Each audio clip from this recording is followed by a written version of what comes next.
apa yang kalian ketahui tentang energi terbarukan? Ini jawabannya.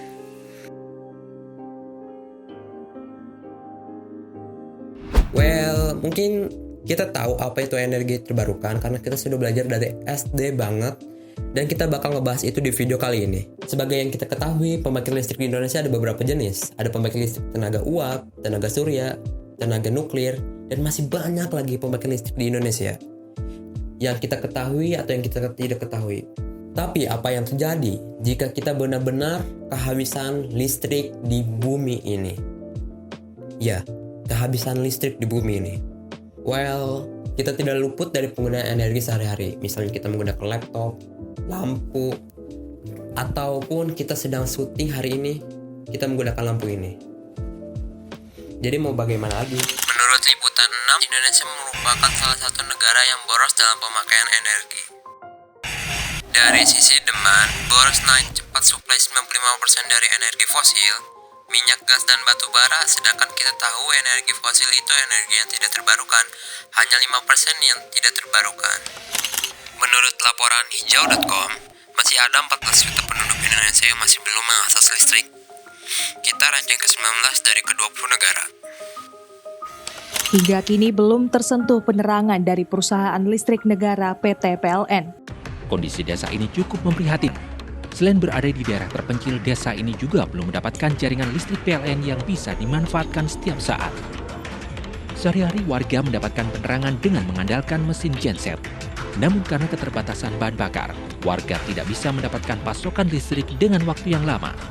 Hingga saat ini, sebanyak 17 keluarga belum merasakan aliran listrik untuk penerangan. Sehari-hari, warga mendapat penerangan dengan mengandalkan mesin genset. Namun, karena keterbatasan bahan bakar, tidak memungkinkan mereka mendapat aliran listrik dalam waktu lama. Guys, aku mau nanya nih, apa yang terpikirkan di benak kalian tentang energi terbarukan? Tolong dijawab ya. Kalau pendapat gue tentang energi terbarukan sih bagus. Cuman manusianya aja yang manfaatinya terlalu cemari bumi. Kalau Indonesia ngolahnya dengan baik, ya perekonomian juga makin baik. Menurut saya, energi terbarukan itu ada plus minusnya ya. Kayak plusnya, dia tuh lebih ramah lingkungan mungkin ya. Terus minusnya itu, kita butuh biaya yang besar untuk menggunakan si energi terbarukan ini. Tapi memang kita perlu menggunakan energi terbarukan ini karena udah banyak negara besar di dunia yang beralih ke energi terbarukan ini. Tapi masalahnya ada beberapa daerah yang masih menggunakan pembangkit listrik tenaga uap. Yang masalahnya bahan dasarnya itu menggunakan fosil dan batu bara yang cenderung merusak lingkungan dan pemanasan global. Dan tentunya terbatas. Ya, terbatas. Batu bara mulai ditinggalkan oleh sebagian besar konsumen global karena pembangkit listrik tenaga uap atau PLTU dinilai menyebabkan emisi udara yang berakhir pada pemanasan global. Batu bara juga dikenal sebagai energi kotor karena memiliki dampak lingkungan yang menjadi sorotan dunia. Sementara Dirjen Mineral dan Batubara Kementerian SDM Bambang Gatot Aryono menyatakan produksi batubara Indonesia masih ada dalam batas aman hingga tahun 2100. Artinya tersisa 80 tahunan lagi. Ini pun dengan catatan tingkat produksi tahunan bisa terjaga di angka 400-an juta hingga 500-an juta ton. Lalu, apa solusinya?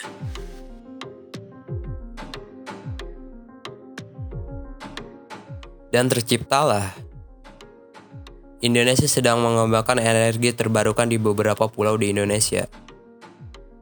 Ya, mungkin energi terbarukan adalah jenis energi yang diperoleh dari sumber daya alam bumi yang tidak terbatas atau tidak ada habisnya, seperti angin dan sinar matahari. Well, sebenarnya balik lagi ke kita. Energi itu bisa baik atau buruk tergantung penggunaannya. Sekarang tergantung kamu mau menjadi salah satu yang menyelamatkan alam atau malah merusaknya. Aku Dava Rizky, and until next time, stay classic.